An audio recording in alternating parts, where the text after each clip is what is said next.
ahora viene la cuestión de los géneros literarios. Vamos a ver.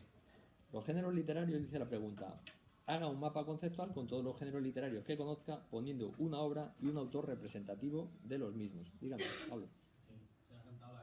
Sí, lo sé, es que la voy a ver después.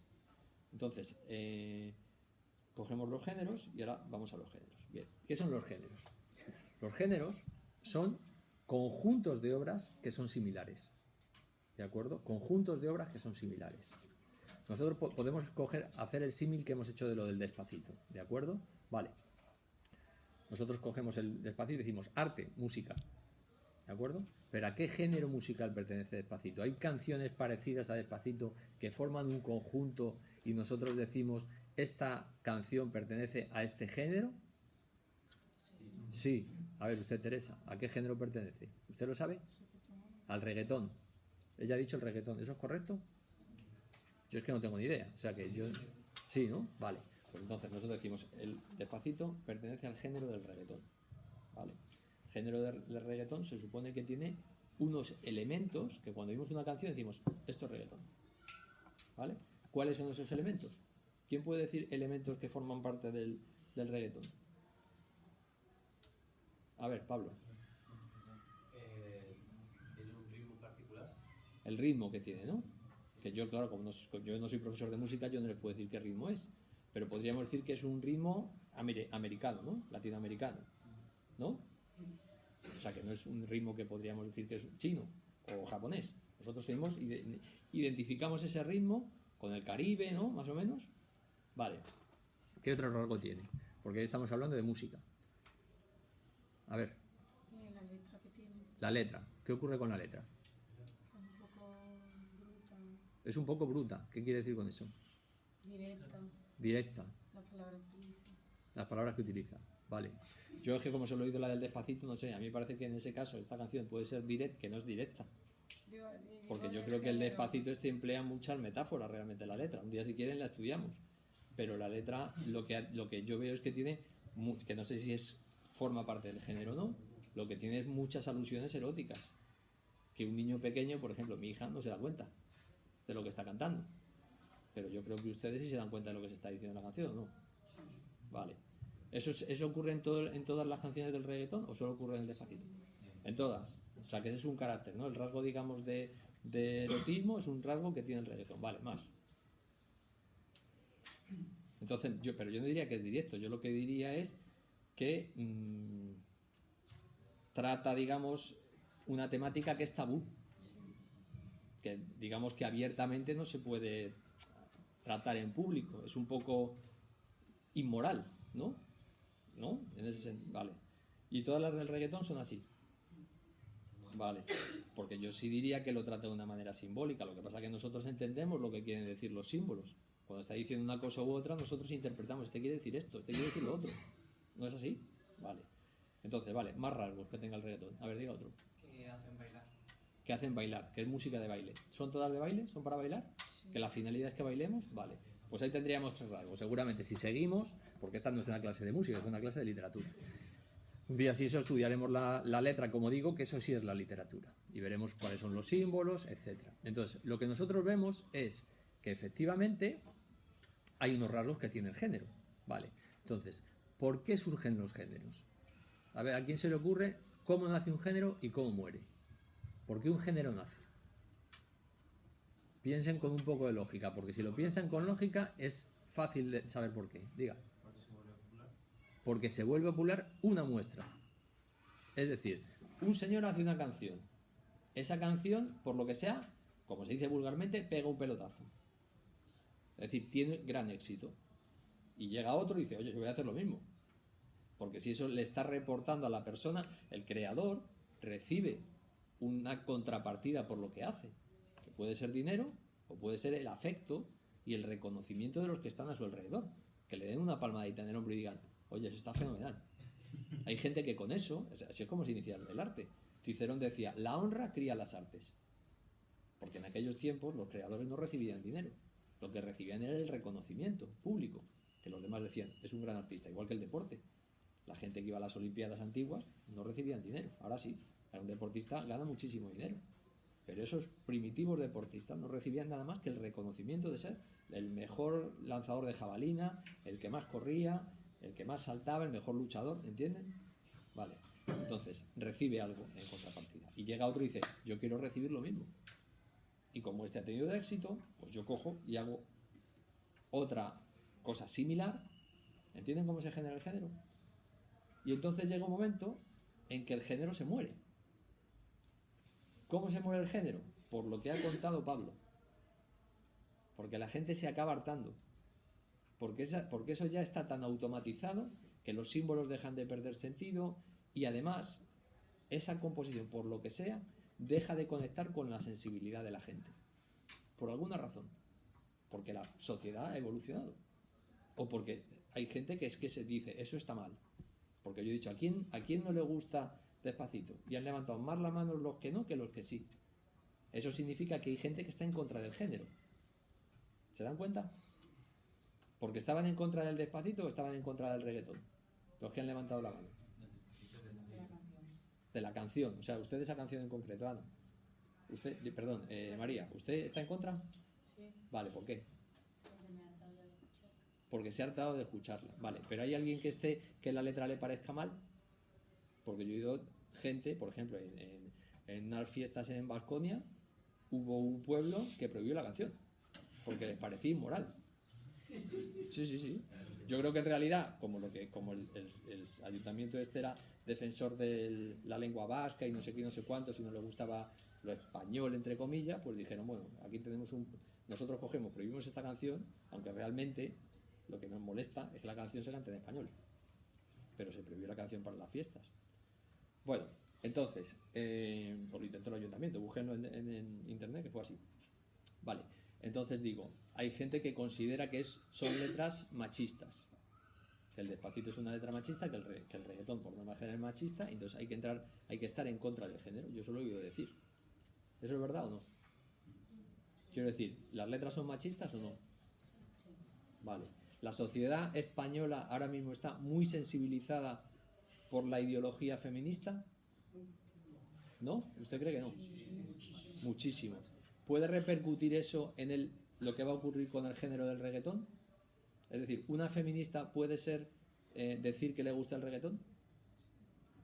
¿O no? ¿O sí lo puede decir? Pero puede decir que le gusta el ritmo, ¿no? Para bailar eso no tiene por qué gustarle la letra. Vale, le puede gustar el ritmo, pero no puede decir que le gustan las letras. Pues si dice que le gustan las letras, ¿entienden? Hombre, a mí Aquí- la letra de muchas canciones no me gusta. Solo ¿Perdón? que a mí, por ejemplo, la letra de muchas canciones no me gusta. O sea, no me parece... Claro, pero lo que ocurre es que hay gente que cree que estas letras son denigrantes para la mujer. Una cosa es que no nos guste y otra cosa es que digamos, no, es que esto está mal. ¿Entienden lo que digo? Vale.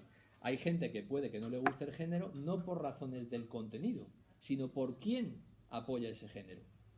Por ejemplo, cuando yo tenía su edad, estaba muy de moda el heavy metal. ¿Ustedes saben lo que es el heavy metal?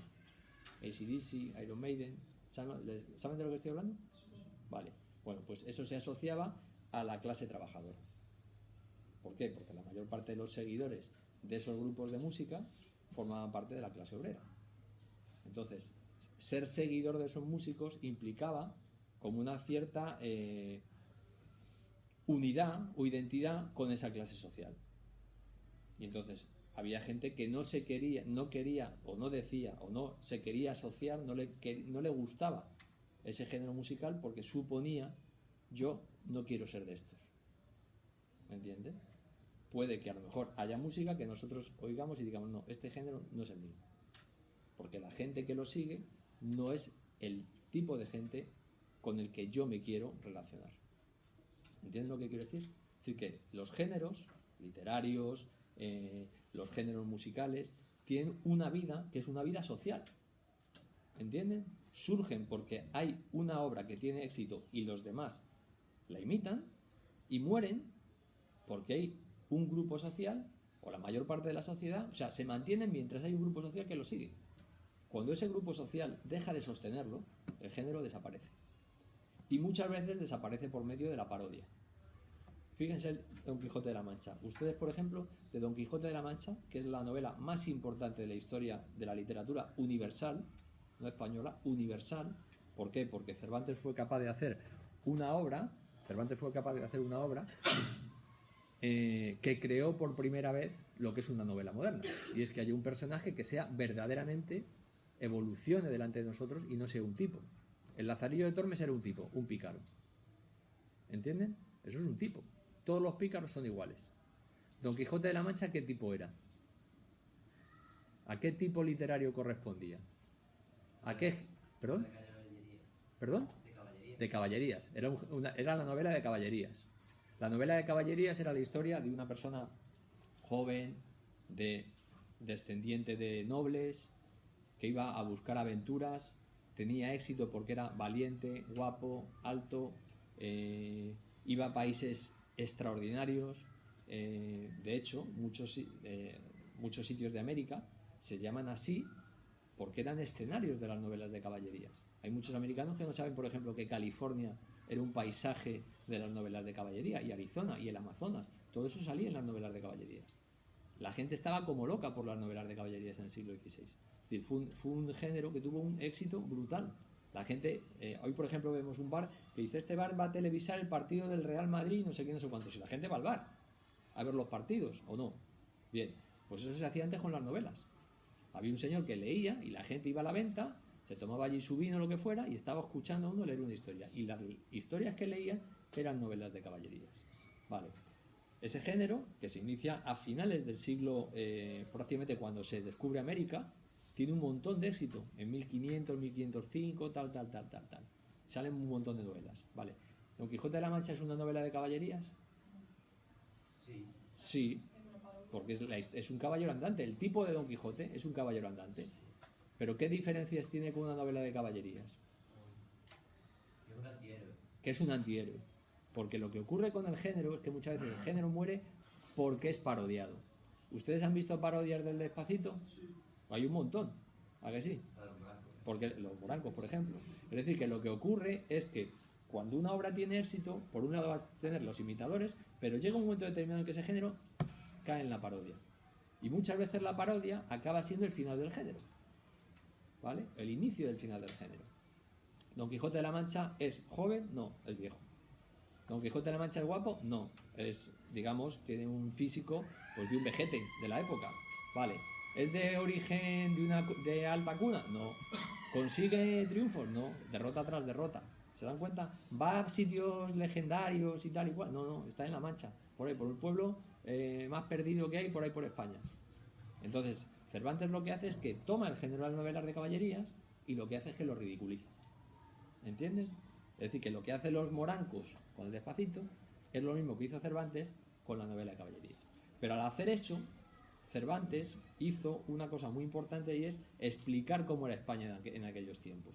Y no solo eso, hacer una manera de hacer literatura que luego todos han imitado, y que consiste en que los personajes de las obras, en vez de ser tipos, sean seres humanos y actúen como seres humanos, de manera real. El guardián entre el centeno, por ejemplo, que ha dicho Gonzalo, a mí me ha gustado porque muestra realmente cómo es el paso del mundo de los niños al mundo de los adultos, porque lo muestra realmente. Quien inventó eso fue Cervantes. Y esa es la razón por la que todos los escritores ingleses, franceses, italianos, los narradores de todo el mundo, la obra más leída, más traducida de toda la historia, después de la Biblia, es el Quijote. ¿Entienden? Entonces, ¿qué es un género? Un género es un grupo de textos que tienen una serie de rasgos comunes. ¿Entienden lo que es un género? Vale. Entonces, tienen que poner qué géneros hay. Los tres grandes géneros, que son lo que tienen que ustedes saber, son: 1. Las obras líricas. Aquí tienen que hacer como una tabla que tenga 3 lados. 1. Lírica. Y en esa lírica, lo que es, pongan voz poética, una voz poética que transmite sentimientos. Y cuando nosotros leemos poesía, lo que tenemos que encontrar son sentimientos. Vale. Segundo género que tienen que anotar: narrativa. Y dentro de la narrativa tienen que colocar ahí, dentro de la narrativa, un narrador que cuenta una historia con personajes. Narrador que cuenta una historia. Fíjense las palabras que tienen que aparecer: narrador, historia, personajes. Narrador, historia, personajes. Tiempo, porque ocurre en un tiempo determinado. Don Quijote de la Mancha, ¿en qué época está ambientado? ¿Quién lo sabe? ¿Siglo XVI? No, siglo XVII. Don Quijote se publica en 1605 y se cuentan sucesos coetáneos con esa época. La segunda parte se publica en 1615 y se dice que ha sido poco después, o sea, poco antes de que se esté escribiendo. Luego entonces diríamos que de 1600 y poco a 1615 es la época de que está hablando el Quijote. Vale. Y espacio. ¿El espacio del Quijote cuál es? España. La Mancha, sale también Aragón, porque Don Quijote va a Aragón y luego va a Barcelona. Don Quijote va a Barcelona. ¿Por qué va a Barcelona? Porque Barcelona, como hoy, era el sitio de España donde más libros en español se publicaban. Entonces Don Quijote quiere conocer su libro y para ir a ver su libro se va a Barcelona. Porque él sabe que han hecho un libro sobre él. ¿De acuerdo? Entonces él va a Barcelona. Bien. Entonces, eso es una narración. Y el tercer elemento es el dramático. ¿De acuerdo? El género dramático. El género dramático ya no transmite una historia o unos sentimientos solo, como la lírica y la narrativa. Lírica, sentimientos. Narrativa, historia. El drama mezcla, es la síntesis de los dos.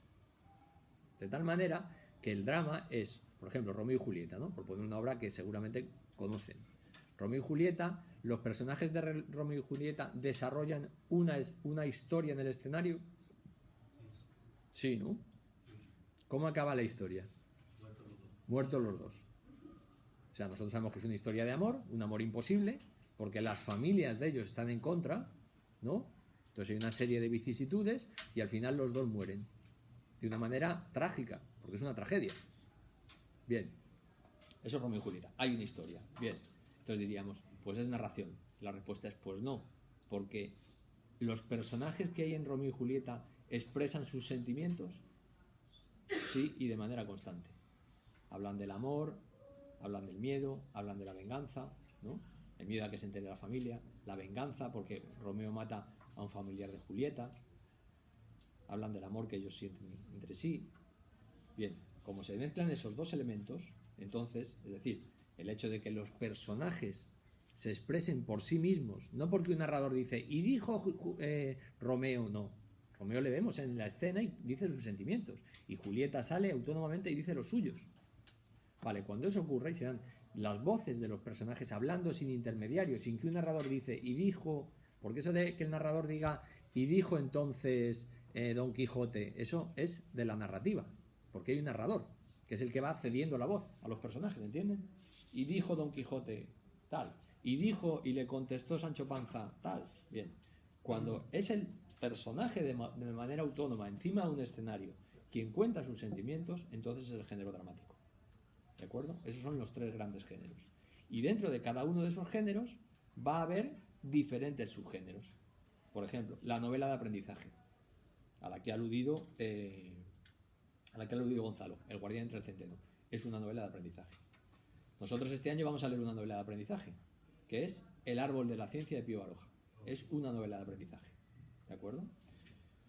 Bueno, y eso es un poco, como iremos viendo, diferentes géneros, pero yo creo que lo que es un género, cuáles son los tres grandes géneros y cómo nace y cómo muere el género, yo creo que más o menos ha quedado claro. ¿Por qué murió la novela de caballerías? Porque ese espíritu caballeresco, la gente española dejó de creer en él. Cuando la gente dejó de creer en ese espíritu caballeresco, pues entonces lo que ocurrió fue que las novelas de caballerías ya no tenían sentido, porque la gente ya no creía en eso. ¿De acuerdo? Si ustedes se dan cuenta, por ejemplo, las películas del oeste, eso es un género, ¿no? ¿Las conocen?